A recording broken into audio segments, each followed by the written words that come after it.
Fallout New Vegas is a game that needs no introduction. It came out probably when you, like me, were a teenager and you either played it and thought it was cool, but maybe not as fun as Fallout 3, or you played it and it irrevocably changed you, your life, and the way you relate to the idea of having fun. Like a lot of you, I've been playing Fallout New Vegas because Todd Howard told me to. The game hit an all-time peak of 44,890 players in April of this year, and it's no real surprise why. It's been nearly 10 years since the last numbered entry in the series, and while the peak for Fallout 4 around the time of the release of the Amazon series was higher than New Vegas's by, a long shot, the fact that New Vegas hit its peak, while Fallout 4 didn't, says something about the staying power and long-term reevaluation this game has enjoyed compared to its Bethesda cousins. New Vegas famously released in an incredibly buggy state. Reviews are good, but on average something like 10 points lower than what Fallout 3 scored from critics, and I remember vividly having arguments with my friends at the lunch table about which game was better. We all thought it was Fallout New Vegas, except for you, John. Except for you. It's been refreshing over the years seeing the love this game has gotten, seeing people reevaluate how much better its writing and story and reactivity are compared to what was on offer in Fallout 3. For all intents and purposes, New Vegas is narratively the true successor to what Interplay and Black Isle started with the original Fallout and Fallout 2. It's been talked about to death, everybody gets it. Fallout New Vegas, it's a good game. But in revisiting this classic, I ran into a little situation. A situation that cracked me open and exposed me for the freak I really am. A situation that once I started, I knew the course it would set me on. A course that would lead me to you. I didn't set out to play this game and have anything to say about it. I had no intention of being here with you, staring you in the eyes, explaining what I'm about to explain. But in replaying through New Vegas, I think I've realized what's wrong with this genre of games I love so much. I think I've finally completed an arc for myself, one that started all the way back in 2011, 1 year after I first played New Vegas, when, while playing through Skyrim, something felt wrong? 4 years later, alone in a muggy dorm room, I would eagerly launch Fallout 4, only to play for about 20 hours before uninstalling it from my computer, calling it, quote, one of the worst games I've ever played. 8 years later, I would play Starfield, gaslight myself into thinking Bethesda had finally done it. They had made, quote, a good one of these, only to reach the end of the space pirate plotline, get to one of the most contrived do this in this order or soft lock yourself out of finishing our quest things I'd ever seen in a, quote, role-playing game. I think it's more Oblivion than Skyrim for people, like maybe they'll get that. And then, in an echo of the person I had been 8 years prior, immediately closed the game mid-quest, uninstalled it from my computer, and canceled my subscription to Xbox Game Pass. I was a shattered man once before, but playing New Vegas this year, after all these experiences, brought me to my knees. Let me explain.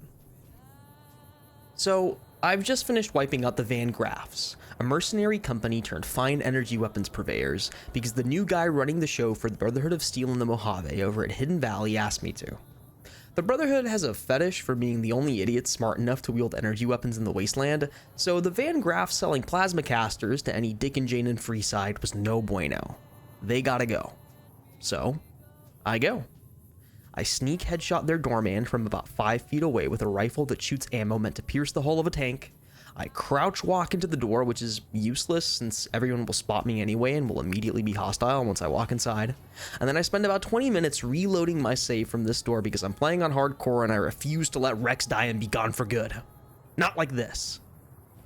But once the dust has settled, once I'm done save scumming to rescue an AI companion with zero sense of self-preservation, once the final shot has been shot and the final punch has been punched, I'm left with a room full of expensive and powerful equipment, and not enough strength between myself, Veronica, and Rex to carry it all without being severely over-encumbered. Mission complete. I've done my task for the Brotherhood and earned my right to enter their ranks, but won't someone think about poor old me and my empty pockets? You know, ramen steaks and purified water don't come cheap. So I think, shoot, I'll just mosey on over to those gunrunner fellas with their 8,000 cap barter limit and sell them these wares.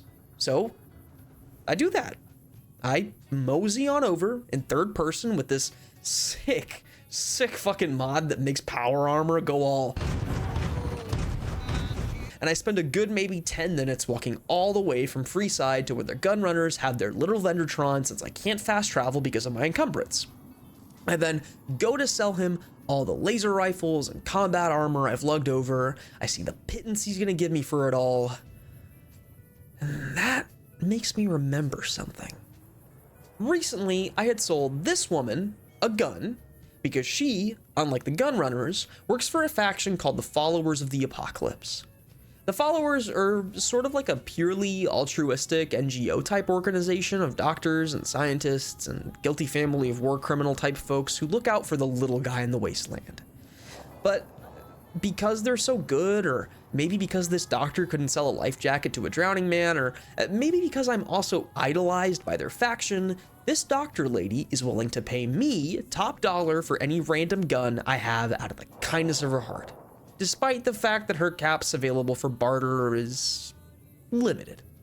So I think to myself, if the systems at play in this game make it so this lady is willing to pay me a lot of money for stuff because she likes me, but has limited caps available for barter, meaning that whatever caps I make off the sale over her cap limit will be forfeit since she can't pay me, and what she has on offer to trade for instead is like a couple doctor's bags and the spare stim pack, but the gunrunners will only pay me like 2,000 caps total for what is easily over 10,000 caps worth of equipment. I mean, I start thinking to myself, who can I go to that will strike a happy balance between A, a faction that I have good rep with and will pay me more for energy weapons, and B, will have either enough caps to barter with or enough cool stuff to trade for that what I lose out on in selling all this equipment won't feel so bad.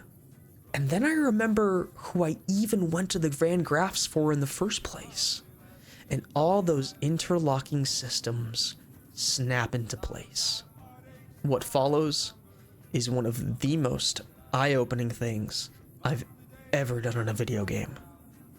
It may not seem like much to you, but it reveals some things about why I think over the years I've just fallen out of love with these types of Western open world RPGs.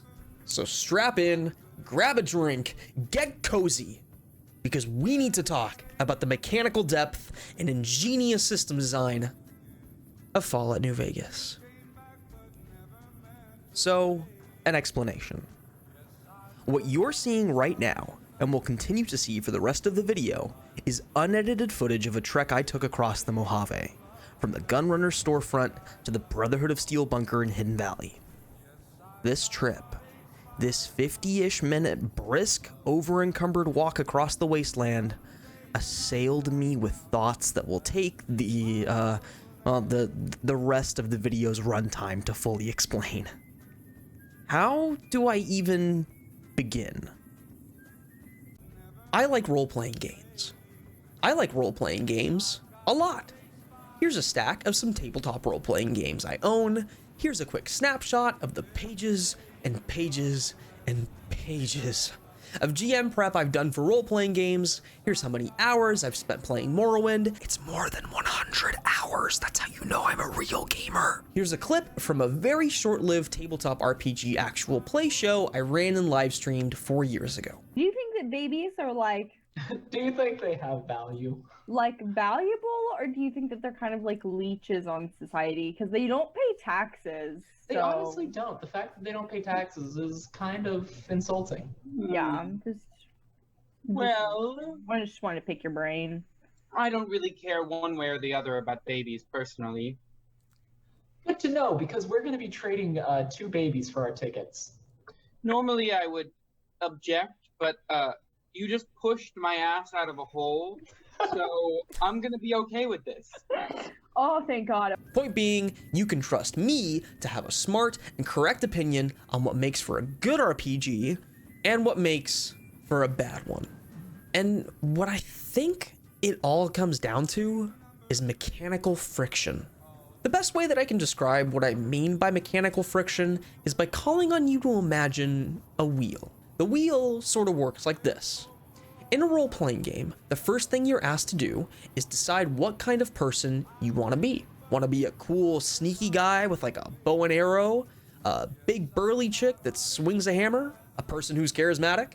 Make a choice, be who or whatever you want to be, but remember that behind every choice lies its evil twin. What you're good at determines the kinds of interactions you'll succeed at. These interactions, although not frictionless, generally are things that will go your way. The dice are stacked in your favor, you got some kind of bonus damage or something, you're generally guaranteed to succeed in these kinds of situations, and as such, they carry with them less cognitive load. On the other hand, are things that, in choosing what you're good at, you have to sort of let go by the wayside. You can't be good at everything. The stuff you're bad at, the stuff that when forced into a situation that would call on you to act, you'll most likely fail. You might be really good at skulking around, picking dudes off left and right from 500 meters, but God forbid that same character ever have to open their mouth or solve a situation with their wits. It's RPG choice and consequence at its most basic, but this dichotomy created by the first choice you make in the game creates friction. Friction between systems, between your build and what the situation in the game is asking of you, from when you're forced into making interesting decisions predicated on past decisions, in an ideal scenario, should result in what RPGs succeed at most: emergent narrative. So the wheel is like the sum total of all mechanical and narrative decisions you're asked to make in an RPG, and the road the wheel rides on are all future situations you'll be called to act in throughout the course of the game. The friction between the rough surface of the situation and the choices that make up your wheel drive the wheel forward. This forward motion is what we call emergent narrative, the story, pre-written or not, that occurs in-game from the moment you start the game until the credits roll at the end. Sometimes the wheel will pick up little bits from the road, and the level of friction between itself and the road will change, either making things smoother or rougher. Sometimes the road is paved and flat, and sometimes it's a rocky path up a mountain. Role-playing games, the ones we generally think of as good, are oftentimes talked about in terms of their goodness coming almost entirely from the verisimilitude of their worlds, how narratively reactive they are, and the general quality of their writing. So much has already been said about how good the writing is in New Vegas, but I'd like to push back on that a little bit and offer that it's New Vegas' mechanical verisimilitude and systems reactivity that drive its real strengths. Now, if the goal for these kinds of games, at least since Daggerfall, has been for you to live out the fantasy of another life in another world, then it's New Vegas with its hardcore mode and a little help from the J Sawyer mod that most closely adheres to that stated design goal. And yes, I said mod. So here comes the elephant in the room. While I'm mostly using a vanilla plus selection of mods for New Vegas in order to retain as much of an untarnished vision of the game as possible, while still updating some mechanics and most visuals to a more modern standard, there is one mod I'm using that rebalances a lot of the game beyond what was originally shipped in 2010, but that I think makes the gameplay closer to what the developers of the game intended the experience to be like. And that ultimately, I think everyone should play New Vegas with if you're interested in playing what I consider to be the best first-person open-world RPG. And that mod is J Sawyer. Now, if you don't know who Josh Sawyer is, he worked as the lead designer and system designer on Fallout New Vegas. Now, Josh Sawyer currently serves as the studio design director for Obsidian, and since New Vegas' release has also served as the director and lead designer for Pillars of Eternity 1 and 2, as well as the game and narrative director of the absolutely one-of-a-kind Pentiment. Seriously, we'll talk about Pentiment at some point, I hope. So it stands to reason that when the lead designer on your game, the guy responsible for the systems and tuning of all the mechanics, puts out a mod that further tunes the game systems to adhere closer to what their personal vision for the game was, well, maybe you ought to use that mod and consider its implications on how it mixes up gameplay to be essential in more fully understanding what the heck the game's trying to do. Now, compared to Fallout 3, New Vegas is a much more, to borrow some parlance from the folks over at Insert Credit, it's more of a designerly game. Things narratively fit together into a more cohesive whole as a role-playing game because of how deliberate and considered each aspect of the game's design, systemic, and narrative feels. This is what I think most people, myself included, would cite as, like, the reason it's one of the best games ever made. The world is more internally consistent. The word-for-word quality of the writing is better. The choices you make and the consequences of those choices feel nuanced and genuinely impactful. So, when I say that compared to itself, Fallout New Vegas with the J Sawyer mod is pound for pound, bullet for bullet, a better game than base vanilla New Vegas, know that I mean it. Despite all of its improvements over the framework of Fallout 3, mechanically New Vegas is still functionally the same game as 3. It's a little easy, a little lenient. It's a beautiful and engaging ice skating rink you drift through, making choices along the way. The J Sawyer mod just tweaks a few things. Are the changes in your mod changes you wanted to do but the team disagreed, or were they things you thought up after release? They were things that I decided I liked, but I wasn't sure if the Fallout 3 audience would like. So, and I didn't want to and I knew we didn't have time to kind of screw around with that stuff. So I just decided to let it go, and then after the game launched, I was like, hey. J Sawyer does a few things. It's hard to know exactly what they are since the mod's landing page on the Nexus is vague, to say the least.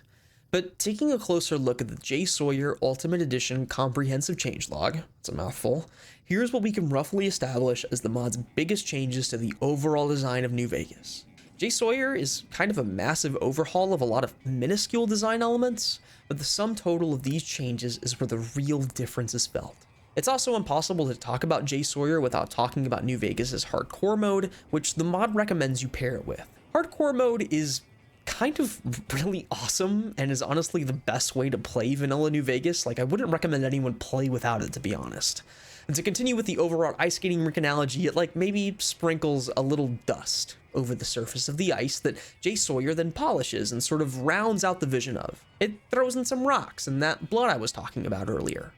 Basically, what hardcore mode does is it makes it so you need to eat, drink, and sleep at regular intervals. This function can be a bit finicky with vanilla hardcore mode, but J Sawyer helps make this mechanic a lot better. Makes it so stim packs and rat away now heal over time instead of immediately. Doctor's bags also now don't fix your limbs fully when crippled and are required to fix crippled limbs outside of going to a doctor, and makes it so your ammo has weight, which I would consider to be the real meat and potatoes of hardcore mode. Oh, and it also makes it so companions can actually die now instead of being knocked unconscious, so that's why it took me an hour to kill the Van Graffs, because fucking Rex.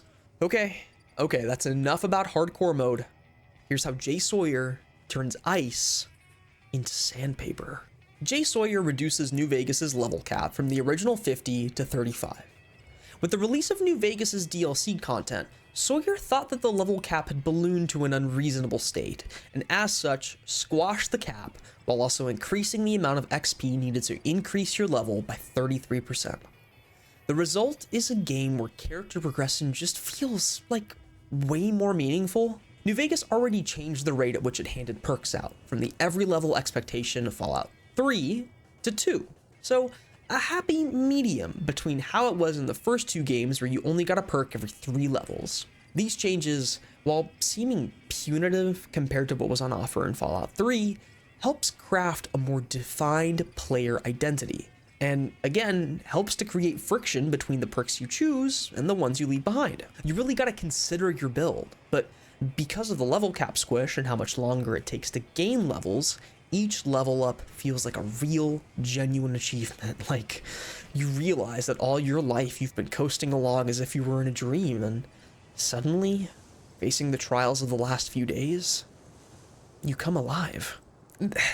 Look, I get that I might lose a lot of y'all with this one. There are so many mods on the Nexus that remove this aspect of the game because for a certain kind of person, really the majority of people, it feels like, carry weight in role-playing games is seen as like the biggest nuisance ever. Looting a dragon barrow or a post-apocalyptic gas station and suddenly not being able to run because you have become over-encumbered feels bad. But let me twist that on its head. You made the decision to go into a dungeon with your bags full. It's like going to a restaurant after having already eaten a full meal at home. You're not going to be satisfied. Furthermore, carry weight mechanics, when fully considered and balanced, create, you guessed it, friction. You have to choose what to carry, when to carry it, or whether or not it's worth the money to spend the time walking across the Mojave just to make a couple extra bucks after looting every single thing a poor family of militant arms dealers owns. Choice, consequence, emergent narrative. I know not every game fully supports this kind of situation. Some games make you stop in place the second you become fully encumbered, and that shit's so stupid. Some games make it so some things have carry weight and some things don't. The logical dissonance between what you should be making a consideration towards carrying or not really matter or make any sense in any way that feels satisfying. So listen, I get it, but here it makes sense. Take this example. I use the anti-material rifle. The anti-material rifle is heavy, and bullets are even heavier in a stack. These are rounds meant to put holes in power armor and death claws, so it makes logical sense that they're heavy as tarnation and require a dedicated inventory space just to lug around. I have to make a choice when I carry this thing out into the wasteland. I have to decide if it's worth carrying it, if I don't think I'll encounter enemies with a high enough damage reduction rating to make carrying heavy, high caliber rounds necessary, or if I'll just suck it up and spend a ton of money and a couple perk points increasing my strength and carry weight so the cognitive load of this decision is less impactful. I feel more powerful 30 hours into a playthrough when my guy who used to have to count how many bullets he could physically carry into a potentially dangerous situation now runs around the Mojave with enough firepower to blow up the entirety of the Hoover Dam himself. There's another game that structures its progression around friction and cognitive load like this, but maybe we'll talk about that some other time. Anyway, I mentioned before that hardcore mode makes bullets have weight, and J Sawyer reduces the base carry weight from 150 to 50. So even more instances of having to make meaningful decisions. Stimpaks also have weight now, not a lot, only like 0.25 units, whatever the unit of measurement is, but still, more things to consider. Previously, I mentioned how hardcore mode adds the need for the player to fulfill some of their character's basic bodily functions, and how that kind of thing, at least in the base game, was still just a little annoying. Basically, J Sawyer just tweaks the levels of these different gauges and bumps the initial levels of starvation, dehydration, and sleep deprivation up so that it takes a little longer to hit that first round of debuffs, but then lowers the levels needed to reach the more advanced stage debuffs in each gauge. This makes it feel a little less like a chore to deal with this mechanic, but the increased rate at which each gauge hits its more advanced debuffs keeps it something you have to be mindful of for your character. Now, there's not really much of a decision to be made here other than how much water and food to carry at a time, which does have some impact on moment-to-moment gameplay. I mean, I just spent the past however long talking about carry weight, but what this mechanic really does is it helps structure gameplay into distinct episodes based around when your dude or dudette needs to sleep. It's like how MP mechanics in SMT games work. You have to build each foray into the wasteland around how long you can stay awake or reap the consequences. Okay, excursion into the depths of system mechanics and mod changelogs over. What the heck does all this mean for why I think New Vegas has the best emergent gameplay and immersion, not just in any Bethesda game, but probably in any Western open world RPG? I think what this comes down to is I think that the general trend in mainstream Western RPGs to empower the player at all costs is kind of a dead end in and of itself. I called the base vanilla New Vegas, without J Sawyer, without even the hardcore mode, an ice skating rink, and that goes for basically every Bethesda game since Oblivion, which, don't get me wrong, I love Oblivion. I quite literally would not be the person I am today without that game, but Bethesda games even with Obsidian's god-tier writing and incredible illusion of reactivity, are essentially frictionless experiences. There's a lot of talk among pseudo-intellectuals in the gaming space about how Bethesda games all suck now because they've been using the creation engine for too long, and how the technical limitations of that engine is what's really holding them back from like a Baldur's Gate 3-esque masterpiece or something, but that's just not the case. Yeah, I mean, these games do suck now, but they sucked back then too, for the same reasons. You've probably just reached a point where you're tired of aimlessly drifting through their worlds, doing things that feel meaningless, engaging with gameplay that doesn't really point or lead you to anything that wasn't preordained by the game designers. New Vegas, vanilla, no hardcore mode, is not a bad game. It's head and shoulders the best thing made in the Bethesda engine since Morrowind. It's a game I will always cite as one of my all-time favorites, and it's probably one of yours too. But I think how good it is pretty accurately shows where the ceiling is for games designed like this, with or without its incredible writing. But turn the roughness slider up just a little bit over the surface of the Mojave, and you end up with a game that creates its own experiences, and that reinforces all that dearth of sublime RPG capital C content. I think the fact that Bethesda has gone back and slapped in survival mechanics to both Fallout 4 and Starfield is an indication that they understand this about their games as well, but the fact that they remain an afterthought, extra options added post-release, speaks to how it's not really considered how all these systems in these games are meant to bounce off of each other. Recently, we heard Starfield lead quest designer Will Shen speak on a lack of collaboration between departments at Bethesda, citing the ballooning size of AAA game development teams as the culprit behind the lack of internal cohesion of vision Starfield in particular had. Perhaps these games, this genre that I love, has grown too big to ever deliver on an experience like the one I just had with New Vegas ever again. Look, what I'm trying to say with all of this is that I had an experience with a game that I had already sunk hundreds of hours in over many, many years that was unlike anything I had willingly experienced in any one of these kinds of games before. I was confronted with a situation that on its face sucked, but the game was engaging enough on a systems level that being dealt a situation that sucked felt narratively good. It created a story for my character about how we walked nearly across the entire Mojave to sell just a ridiculous amount of shit to a faction that I thought would logically pay me more money for it all, and that I was trying to get on the graces of in the first place. We walked, and took screenshots, and marveled at the scenery, and killed a group of Legion assassins, and snuck past Deathclaws, and save-scummed, and got embroiled in inter-faction politics with the Brotherhood of Steel while attempting to act as an upstanding new member and maybe also profiteer a little bit off of our newfound friendship, and it all just fucking ruled. It felt like the kind of experience I'm used to having in tabletop games, where the fun arises spontaneously and from situations that aren't pre-planned, but arise as a direct consequence of the spot where the rubber of my actions and desires as a player meet the road of mechanical and narrative pushback. The experience stayed with me so much I decided to record the footage and write this whole video about it. I mean, I'm fucking just sitting here in my office doing something like this. I ain't never done anything like this before. This probably sucks. I hope that if there's anything you take away from this overlong explanation, it's that mechanics and systems in games matter.